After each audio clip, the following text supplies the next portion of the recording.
નમસ્કાર, અમારી યુટ્યુબ ચેનલમાં આપનું હાર્દિક સ્વાગત છે। હવે તમને લોકોને ખબર છે કે શૈક્ષણિક વર્ષ 2024 અને 25માં આયુર્વેદ અને હોમિયોપેથી છે એના 4 રાઉન્ડ છે એ પૂરા થઈ ગયા છે અને એના પછી તમારે લોકોને આવ્યું છે સ્પેશિયલ સ્ટે વેકેન્સી રાઉન્ડ। તો સ્ટે વેકેન્સી રાઉન્ડની સંપૂર્ણ માહિતી આપતો વિડીયો બનાવવામાં આવ્યો છે, એટલે આ વિડીયોને શરૂથી લઈને અંત સુધી જરૂરથી જુઓ। હવે સૌથી પહેલાં તમારે લોકોએ કમિટીની વેબસાઇટમાં આવી જવાનું છે। હવે જેવી તમે લોકો વેબસાઇટ ઓપન કરશો એમાં તમારે લોકોને આયુર્વેદ અને હોમિયોપેથી છે તેના પર ક્લિક કરવાનું છે।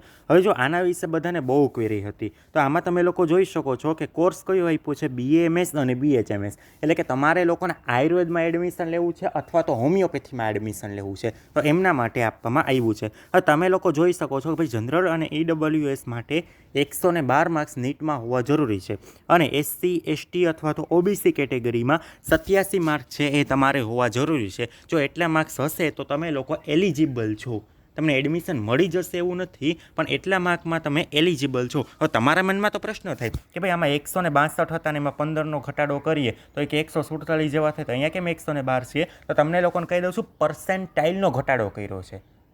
ક્લિયર થઈ ગયું? હવે માની લો કે જેને આમાં માની લો કે 99.99 આવ્યો હોય તો એને 720 માર્ક હોય, પાછું 99.97 હોય તો એને બી 720 હોઈ શકે છે અથવા તો 715 હોઈ શકે છે। એ રીતે 15% ઘટાડો કર્યો છે। હવે તમને લોકોને ખબર છે કે ભાઈ 15% ઘટાડો એટલે આમાં કેટલો થાય? તો કે ભાઈ આમાં તમને ખબર છે કે આ કેટલું છે? તો કે ભાઈ 50% હોય અને આમ 15નો ઘટાડો કરે 35, તો 35 PR વાળા નીટમાં કેટલા માર્ક છે? તો કે 112 હોય, તો એ પ્રમાણે તમારે છે એ પ્રમાણે મેરિટ ગણાશે।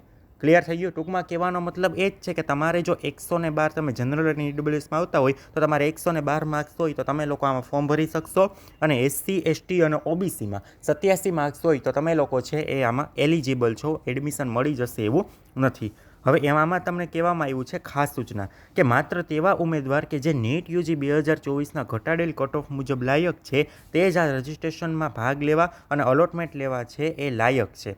હવે આમાં તમને શું કહેવા માંગે છે એ તમને લોકોને સમજાવી દઉં તો કે હવે NEET 2024ના ઘટાડેલ કટ ઓફ મુજબ હવે તમને ખબર છે ભાઈ ઓપન અને EWSમાં 162 માર્ક્સ હતા। હવે 162ની નીચેના માર્ક્સવાળા જેટલા પણ સ્ટુડન્ટ છે એ લોકો છે આમાં ભાગ લઈ શકશે। એ લોકોને ભાગ લેવા માટે આમાં રજિસ્ટ્રેશન કરાવવું ફરજિયાત છે। ક્લિયર થઈ ગયું? એટલે આ રાઉન્ડમાં કોને કોને રજિસ્ટ્રેશન કરાવવાનું છે? તો કે જે વ્યક્તિને ઓપન અને આપણે EWS કેટેગરીમાં 162 માર્ક્સથી નીચે છે, એટલે કે પહેલાં જે ક્વોલિફાઈંગ માર્ક કેટલા હતા? 162 હતા, તો 162 માર્કથી નીચે છે એવા વ્યક્તિઓ છે આમાં ફોર્મ ભરવા માટે લાયક છે।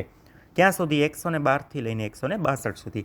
એના પછી આપણે SC ST અને OBCમાં તમને ખબર છે 127 હતા, તો હવે 126થી લઈને 87 માર્ક્સ વચ્ચેના તમામ સ્ટુડન્ટ છે એ આમાં ફોર્મ ભરવા માટે લાયક છે। ક્લિયર થઈ ગયું? હવે બીજામાં શું કહેવામાં આવ્યું છે કે NEET UG 2024ના અગાઉના કટ ઓફ મુજબ જે ઉમેદવાર લાયકાત ધરાવતા હતા તેઓ આ રજિસ્ટ્રેશનમાં ભાગ લેવા તથા સીટ અલોટમેન્ટ માટે લાયકાત ધરાવતા નથી। હવે આમાં શું કહેવાય છે? તો કે અગાઉના કટ ઓફ મુજબ જે ઉમેદવાર લાયકાત ધરાવતા હતા, એટલે કે તમારે લોકોને 162થી વધારે હોય અથવા તો 127થી વધારે હોય કેટેગરી માટે, તો એવો છે એ સીટ અલોટમેન્ટ માટે છે એ લાયકાત ધરાવતા નથી। હવે આપણે લોકો તમારી પિન પરચેસની અને તારીખ છે એ આપણે લોકો જોઈ લઈએ છીએ। તો આમાં શું કીધું છે? આમાં તમને સૌથી પહેલાં છે આ બધું કીધું છે કે લઘુત્તમ લાયકાતમાં તો ઓપન અને EWS કેટેગરીમાં રિવર્સ કટ ઓફ માટે 35% હોવા જરૂરી છે, એ ખ્યાલ આવી ગયો। અને SC ST અને OBC કેટેગરી માટે 25% કરવામાં આવેલ છે। તેથી NEET UG 2024 અને 25ના રિવાઇઝ કટ ઓફની લાયકાત મુજબ ક્વોલિફાઈંગ થયેલા વિદ્યાર્થીઓ માટે, કોના માટે? માત્ર ને માત્ર ક્વોલિફાય થયા છે એવા વિદ્યાર્થીઓ માટે એક્સટેન્ડેડ ચોથા રાઉન્ડ માટેનું આયોજન કરવામાં આવ્યું છે। હવે એ વ્યક્તિઓ છે સરકારી મેનેજમેન્ટ અથવા તો એક્સટેન્ડેડ ચોથા રાઉન્ડમાં ઓનલાઈન પિન રજિસ્ટ્રેશન માટેનો કાર્યક્રમ નીચે મુજબ છે। તો તમારે પિન ક્યારે ખરીદવાનો છે? 16/11થી લઈને 19/11/2024 સુધી પિન ખરીદવાનો છે। ઓનલાઈન રજિસ્ટ્રેશન ક્યારે કરવાનું છે? 16/11/2024થી 19/11/2024। ક્લિયર થયું? સાંજે 4 કલાક સુધી તમે લોકો ઓનલાઈન રજિસ્ટ્રેશન કરાવી શકશો, અને હેલ્પ સેન્ટર ખાતે તમારે જે અરજી છે તમારી એની ચકાસણી કરવાની તારીખ કઈ છે? 19/11થી 20/11/2024 સુધી તમે લોકો છે એ ચકાસણી કરાવી શકો છો। ક્લિયર થઈ ગયો? હવે ઓનલાઈન રજિસ્ટ્રેશન માટે તમારે જે રેગ્યુલર હતું એ પ્રમાણે કે ભાઈ 1000 રૂપિયા તમારે નોન રિફંડેબલ છે, જ્યારે 10,000 રૂપિયા છે તમને લોકોને રિફંડ મળી જાય એ રીતની તમને આમાં આપવામાં આવ્યું છે। ક્લિયર થઈ ગયું? હવે બીજી વસ્તુ જુઓ, ખાસ અગત્યની સૂચના કે શૈક્ષણિક વર્ષ 2024-25 માટે પ્રવેશ પ્રક્રિયા માટે અગાઉ જે ઉમેદવારો રજિસ્ટ્રેશનની પ્રક્રિયા પૂર્ણ કરેલ છે પણ ગેરલાયક ઠરેલ છે અને હવે રિવાઇઝ કટ ઓફ મુજબ ક્વોલિફાઈંગ થયેલા હોય તો એ ઉમેદવારોએ ફરીથી રજિસ્ટ્રેશન કરાવવાની જરૂર નથી. એનો મતલબ એમ કે આપણે ઓપન અને ઈડબ્લ્યુએસમાં માની લો કે 162 છે એ આપણો લાસ્ટ કટ ઓફ હતો. હવે એમાં માની લો કે કોઈ 150 વારે રજિસ્ટ્રેશન કરાવી દીધું હોય, પૂરું રજિસ્ટ્રેશન કરાવી દીધું હોય અને એનું નામ શેમાં આવ્યું હોય તો કોલા લિસ્ટમાં આવી ગયું હોય ને, જે આપણે કહેવાય કે નોન ક્વોલિફાઈંગ લિસ્ટ જે છે એનઆર કેન્ડિડેટ, તો એમાં આવી ગયું હોય તો તમારે લોકો પાછું રજિસ્ટ્રેશન કરાવવાની જરૂર નથી. ક્લિયર થયું?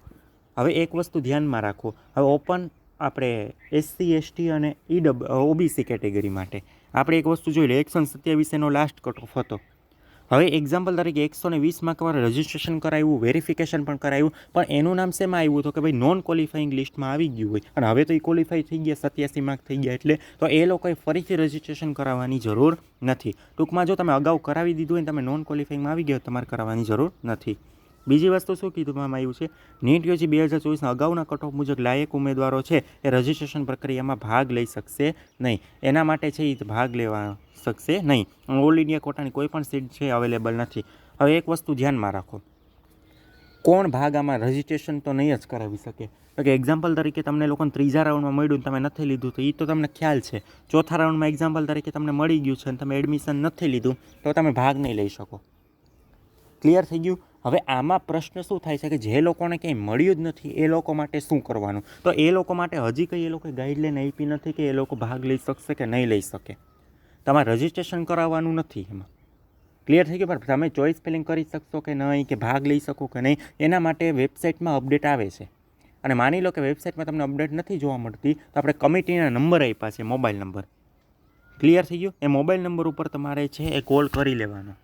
પહેલાં તો વ્યસ્ત આવશે પણ તમારે પ્રયત્ન કરવાનો કે જેથી તમારા કોલનો જવાબ આપી શકે. ક્લિયર થઈ ગયો? અને ઈમેલ પણ કરી શકો. એમ એ લોકોએ સ્પષ્ટતા કંઈ કરી નથી કે ભાઈ અગાઉના રાઉન્ડમાં જે લોકોને મળ્યું છે એ લોકોને કંઈ ચોઇસ ફિલિંગ કરી શકશે કે નહીં. કેમ કે પહેલાંના નિયમ મુજબ તો એ ચોઇસ ફિલિંગ નહીં કરી શકે. ચોથા રાઉન્ડની જે ચોઇસ ફિલિંગ હતી એઝ ઇટ ઇઝ રહેશે. ક્લિયર થઈ ગયું? એટલે એના માટે તમારે કમિટીની વેબસાઇટની મુલાકાત લેવી પડશે અને એના મોબાઈલ નંબરમાં કોન્ટેક્ટ કરવો પડશે. ક્લિયર થઈ ગયું? અને આવી જ માહિતી માટે જો ચેનલમાં નવા હોય તો ચેનલ લાઇક, શેર અને સબસ્ક્રાઈબ કરવાનું ના ભૂલો.